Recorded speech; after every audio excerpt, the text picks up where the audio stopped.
అందరికీ శనార్థులు మంచిగున్నారులా. నేను వచ్చేసిన ఇయాల సుతం సూపర్ సూపర్ వార్తలు పట్టుకొచ్చిన. ఇంకెందుకు ఆలస్యం, మొదలు పెద్ద వార్తలు చూద్దాం పారి. 6 గ్యారంటీలు ఆంబుక్క, సీఎం సారే చెప్పిండు పక్కా. రాష్ట్రం పరువు తీస్తుండ్రు సీఎంల వారు, ఇది మీకు న్యాయమేనా సారు? మంత్రులు తీసుకుంటుండట కమిషన్లు, 20% అట సర్కార్లున్నోళ్ళ ట్యాక్సులు. కాంగ్రెస్ ఉన్నదట కమలం మనుషులు, రేవంతన్ సార్ దిక్కే చూస్తుండ్రు లీడర్లు. సర్కార్ను తిడుతుండ్రు జనాలు, ఏం చక్కదనం లేవట పనులు. మన ఇండ్లల్లా ఎంత తిప్పలున్నా, పైసలు ఉన్నా లేకున్నా మన అమ్మ నాయన ఏం చేస్తారు? అవి ఏవి కూడా మనకు తెలియకుండా చూస్తారు. అప్పు చేసినా బదులు తెచ్చినా ఆ బాధలు మనకు తెలియనియరు. మనను మాత్రం కంటికి రెప్ప లెక్క చూసుకుంటారు. మా ఇంట్లో ఇది లేదు, మాకు పైసలు లేవని బయట వాళ్ళకి చెప్పుకొని ఇంటి పరువు బజాట్లు వేసుకోరు. కానీ ఒక ఆయన మాత్రం అదే పని చేస్తున్నాడు. ఆయన ఎవలో కాదులా, మన ముఖ్యమంత్రి రేవంతన్ సారు. రాష్ట్రానికి తండ్రి లెక్కుండి మంచిగా చూసుకోవాల్సిన మనిషి ఎక్కడికి పోయినా పరువు తీసొస్తున్నాడు. నిన్న ఢిల్లీలో ఓ టీవోళ్ళు మీటింగ్ పెడితే అక్కడికి పోయి మా రాష్ట్రం దివాలా తీసింది, మా తాన పైసలు లేవని చెప్పుకొచ్చిండు. మీ రాష్ట్రం మీద 3 లక్షల కోట్ల అప్పున్నదని టీవాయన అంటే, లేదు లేదు 7 లక్షల కోట్ల అప్పున్నదని చెప్పిండు. అప్పట్లో కూడా అసెంబ్లీలోనే రాష్ట్రం పరువు తీసిండు. క్యాన్సర్ వచ్చినట్టు, ఎయిడ్స్ వచ్చినట్టున్నదని గలీజ్ మాటలు మాట్లాడిండు. ఈ రోజు నడువు వంగిపోయే పరిస్థితుల్లో రాష్ట్రం ఉంటే ఆ నిజాలు చెప్పొద్దంట. లోపల క్యాన్సర్ ఉండాలి, ఎయిడ్స్ ఉండాలి, కానీ నేను మంచిగా ఉన్నా, ఎర్రగా బుర్రగా ఉన్నా, నాకు పిల్లని అండి పెళ్లి చేసుకుంటా అని అబద్ధాలు చెప్పి ముంచాలని చెప్పి వారు సూచన చేస్తున్నారు అధ్యక్ష. అప్పట్లో భట్టి సార్ కూడా ఇట్లనే రాష్ట్రం దివాలా తీసిందని మాట్లాడుకొచ్చిండు. కానీ ఏమన్నా తెలివున్న మాటలేనా నుల్లా ఇవి? రాష్ట్రంలో అయిన మంచి పనుల గురించి, రాష్ట్రం గొప్పదనం గురించి చెప్పుకోవాల్సిన జాగలా మాకు అది లేదు, మాకు ఇది లేదని ఈ గాయిది మాటలు ఎందుకు చెప్పుండ్రి? ఆమ్దాని పెరిగింది, కంపెనీలు పెరిగినాయి, పంటలు పెరిగినాయి, ఇంటింటికి తాగునీళ్ళు వస్తున్నాయి, పబ్లిక్ ఇచ్చే పథకాలు పెరిగినాయి. ఇట్లా చెప్పుకుంటా పోతే తెలంగాణ గొప్పతనానికి ఏం తక్కువ ఉన్నది చెప్పుండ్రి? కానీ మన సీఎం సార్కు నోట్లకెళ్ళి మంచి ముచ్చట్లే రావాయే. శుభం పలుకువయా పంతులు అంటే ఏదో మోటు మాట అన్నట్టే చేస్తాడు. ఆయన ఏందో, ఆయన తరిఖా ఏందో నాకైతే సమజైతలేదుల్లా. ఓ సారు, నువ్వు గొప్పోనివని చెప్పుకుంటే చెప్పుకోగాని తెలంగాణను తక్కువ చేసి మాట్లాడితే మాత్రం మంచిగుండదని పబ్లిక్ అంటున్నారు. నువ్వు గొప్పోనివని చెప్పుకుంటే చెప్పుకోగాని తెలంగాణను తక్కువ చేసి మాట్లాడితే మాత్రం మంచిగుండదని తెలంగాణ పబ్లిక్ అందరూ మల్లో పారి తూరు పెట్టున్నదో చూసుకొని అటు తిరిగి 2 చేతులు మంచిగా మీదికి లాబట్టి గట్టిగా గోవిందా గోవిందా గోవిందా గోవిందా హనుర్రి. అటెనక దగ్గరలో ఓ చెరువు ఉంటే ఓ 3 మునకలేసి, లేకపోతే నెత్తిలైనన్ని నీళ్లు చల్లుకొని ఇంటి మొక్కన బొర్రి, లేకపోతే ఎట్లనన్నా చేసి ఓ 2 ఏళ్ల సంధి జరిగింది మొత్తం మర్చిపోండ్రి, లేకపోతే రోజు బాధపడుకుంటూ ఉండుడే అవుతుంది. ఇక మీ ఇష్టం. కాంగ్రెస్ వాళ్ళు ఓట్లప్పుడు ఇచ్చిన హామీలన్నీ మూటగట్టి మూసి నదిలేసినట్టే పోన్రి. 6 గ్యారంటీలు, 420 హామీలు అన్ని ఆంబుక్క పెట్టినట్టే. ఇవన్నీ మేం చెప్తలేం, మన ముఖ్యమంత్రి రేవంతన్ సారే నిన్న ఢిల్లీలో కూర్చొని మరి చెప్పిండు. రాష్ట్రానికి ఆమ్దాని తక్కువ ఉన్నదట, అప్పులు ఎక్కువ ఉన్నాయట, రోజు రోజు ఖర్చులకే పైసలు చాలతలేవట. మరి ఇవన్నీ మొదలు తెలియదా? తూమెడు హామీలు ఇచ్చిండని అడిగితే అప్పుడు మాకు తెలియలే, వచ్చి కుర్చీలో కూర్చున్నాకనే పైసలు లేవని తెలిసిందని అంటున్నాడు. మరి పథకాల సంగతి ఏందంటే ఏందేందో ముచ్చట్లు చెప్పుకొచ్చిండు. అంటే ఈ లెక్కన చూస్తే ఓట్లప్పుడు చెప్పినవి అన్ని గాయపోయినట్టే. ఆడోళ్లకు 2500 రావు, ఆడిబిడ్డలకు స్కూటీలు రావు, పెద్ద మనుషులకు 4000 పింఛను రాదు, పెండ్లైనోళ్లకు తులం బంగారం రాదు. అయితే గీతే పబ్లిసిటీ కోసం లోన్ల మాఫీ, 500 గ్యాసు, ఫ్రీ కరెంటు లెక్కనే ఓ 4గురికి ఇచ్చి రాష్ట్రం అంతటా ఇచ్చినమని పబ్లిసిటీ చేసుకుంటారు కావచ్చు. కానీ మనలను ఎంత గణం నమ్మించిండ్రుల్లా. అది చేస్తాం, ఇది చేస్తాం, కొండ మీది కోతిని తెచ్చినాం, మొగుల మీదున్న చందమామని తెచ్చి చేతిలో పెడతామని చిన్నగా ముచ్చట్లు చెప్పిండ్రా.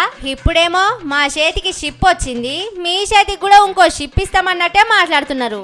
ఏదేమైనా గాని ఈసొంటి పనులల్లా కాంగ్రెస్ వాళ్ళ తెలివి ముంగట ఎవ్వలు పనికిరాలుల్లా. సొచ్చేదాకా సోమ సోమలింగం సొచ్చినాక రామలింగం అన్నట్టే ఉంటది ముచ్చట.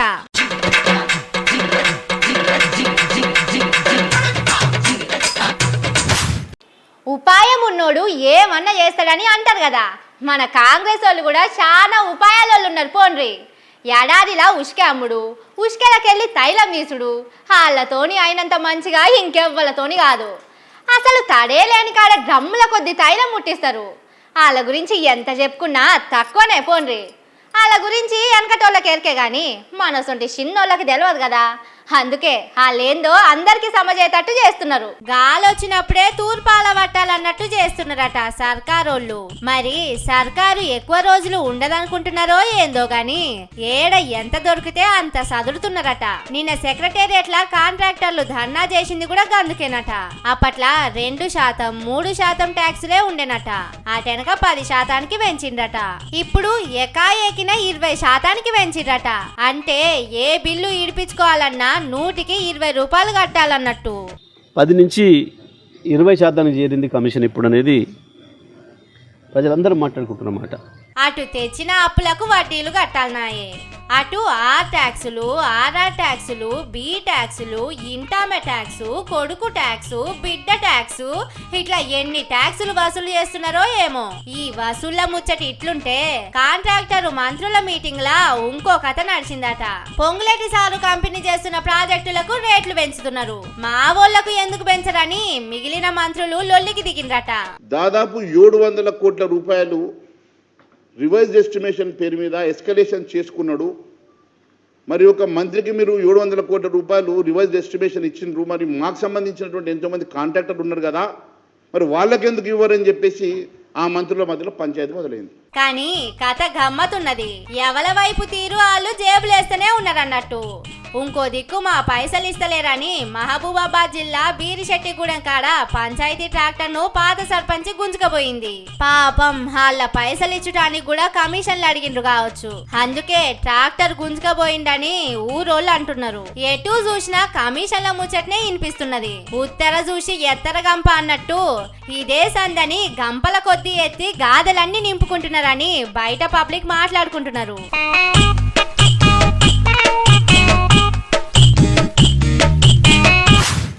అయిపోయింది, మొత్తం అయిపోయింది. అన్ని ముచ్చట్లు బయటపడ్డాయి. దొంగలు దొరికిపోయినట్టున్నారు. రాహుల్ గాంధీ సారు ఏం పట్టించుకుంటలేడు అనుకున్నాం కానీ అన్నీ చూస్తున్నాడు. పాటోళ్ళు ఎవరెవరు ఏం చేస్తున్నారు, ఎటు పోతున్నారు అన్నిటి మీద నజరేసిండట. పాపం ఫలానోళ్లకు తిప్పలే ఉన్నది. अभी यहाँ पे बैठे हुए हैं सब लोग, मगर 2 टाइप के हैं. एक है जो जनता के साथ खड़ा है और दूसरा है जो जनता से कटा हुआ है. जो जनता से कटा हुआ है, दूर बैठता है, जनता की इज्जत नहीं करता है, उसमें से आधे बीजेपी से मिले.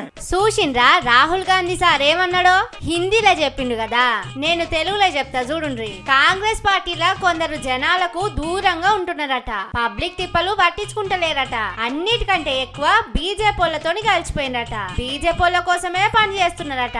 ఇవాళ గుజరాత్ పోతే అక్కడ ఈ మాటలు చెప్పుకొచ్చిండు సారు. చెప్పుడు గుజరాత్ లో చెప్పినా గాని కథంతా తెలంగాణ చుట్టుముట్టే తిరుగుతున్నది. కాంగ్రెస్ వాళ్ళ కాంచెల్లి కారు పాటోళ్ళ దాకా అందరూ రేవంత్ సార్ దిక్కే ఏళ్ళు చూపిస్తున్నారు. ఆయనను మనసులో పెట్టుకునే అన్నాడని సోషల్ మీడియాలో రాసుకొస్తుండ్రు. మొదలు నేను ఆర్ఎస్ఎస్ లనే పనిచేసిందని చాలా మాటలు చెప్పుకున్నాడు కదా, దీంతోని అందరూ సారు మీదనే అనుమాన పడుతున్నారు. శానొద్దుల సంది రాహుల్ గాంధీ సారు అపాయింట్మెంట్ కూడా దొరకలేదాయే. కలిసిందని చెప్పుకున్నా పోర్ట్వల్ మాత్రం బయటికి రాలేదాయే. కానీ మోడీ సారుతోని కేంద్రంలో ఉన్న బీజేపీ మంత్రులతోని అందరితోని అలైబలై తీసుకున్నాడు రేవంత్ సారు. ఇవన్నీ చూసినోళ్ళు పక్కా ఈయనను మనసులో పెట్టుకునే రాహుల్ గాంధీ సార్ ఆ మాటలు అన్నాడని మాట్లాడుకుంటున్నారు.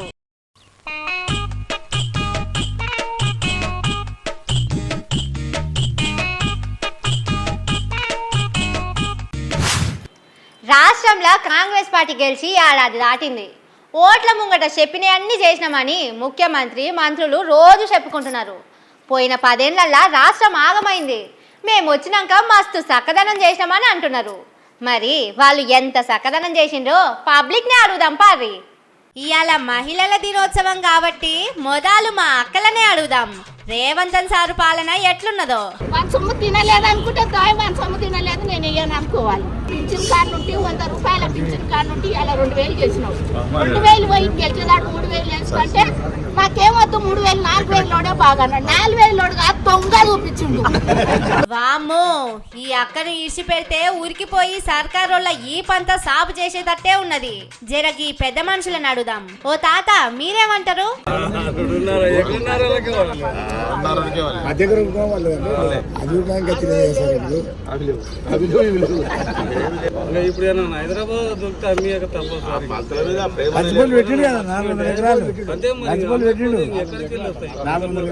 ఏహే ఇట్లా కాదు, పక్క పొంటి కారు పార్టీ లీడర్ ఉండడానికి ఇట్లా చెప్తున్నట్టున్నారు. వేరే కాడికి పోయి అడుగుదాం. ఓ పెద్ద మనిషి, వ్యవసాయం ఎట్లా నడుస్తున్నది?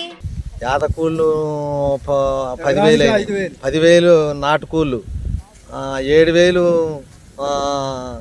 దున్నుడు కూళ్ళు, మందు కట్టలు, అంతా సర్వనాశనం. మొత్తం గవర్నమెంట్ ఇగిత్తరైన పంటకి ఎదురు చూసిన పొలం మొత్తం ఎండిపోయిందాక ఇంతవరకు గతి లేదు. ఈ తాతది అదే గోసున్నది కదా. ఇంకో పెద్ద మనిషిని అడుగుదాం. ఓ తాత, పొలం ఎట్లున్నది? నీళ్ళు వస్తున్నాయా? ఇక 1 ఎకరాన్ని 1/2 ఎకరం అమ్మి అప్పులు కట్టాలి.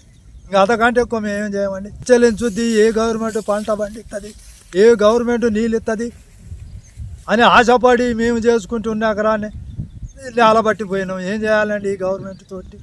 కేసీఆర్ ఉండగా చక్కదనంగా వద్దన్నా కూడా మే నెలలా వద్దన్నా నీళ్ళు వచ్చినాయి పంట పండించుకొని. నీ పాపం పాడుగాను, ఎవ్వలను బలకరించినా అట్లనే ఉన్నది కదా ముచ్చట. ఆడోళ్ళు అదే అంటుండ్రు, ముసలోళ్ళు అదే అంటుండ్రు. ఇక వయసోళ్ళు అయితే మొన్న ఎమ్మెల్సీ ఓట్లలో చూపించిండ్రు అలా తడాక. కానీ సర్కారోళ్ళేమో అంత మంచిగానే ఉన్నదని కూలిపోయే మట్టి గోడకు సున్నం వేసినట్టే ముచ్చట్లు చెప్తున్నారు. సర్కార్లకు వచ్చినాక 15 నెలలకే ఇట్లుంటే ఇంకో 4 ఏండ్ల టైం ఉన్నది. అప్పటిదాకా ఎట్లనో ఏమో. రేవంతన్ సార్కు తిప్పలే ఉన్నది.